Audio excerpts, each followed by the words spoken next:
కొన్ని సందర్భాలలో మనము ఎటువంటి డిసిషన్ తీసుకోకుండా తటస్థంగా ఉండడం చాలా మంచిది.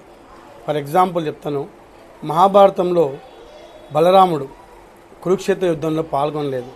బలరాముడు అంటే ఎవరో తెలుసు కదా మీ అందరికీ కూడా, శ్రీకృష్ణుడి సోదరుడు. అతనికి శ్రీకృష్ణుడు అంటే సోదరభావం, ప్రేమ ఎంతో ఉంటుంది. కానీ బలరాముడు కురువంశం నాశనం కావడం ఇష్టం లేక చాలామంది, అంటే కురువంశంలో చాలామంది కూడా ఇటు కౌరవుల పక్షం లేదంటే పాండవుల పక్షంలో ఉండి కురుక్షేత్ర యుద్ధంలో పాల్గొన్నారు. ఈ 18 ఏళ్ల భీకరమైనటువంటి యుద్ధంలో బలరాముడు పాల్గొనలేదు, ఎందుకంటే అతనికి కురువంశం నాశనం కావడం ఇష్టం లేకుండే.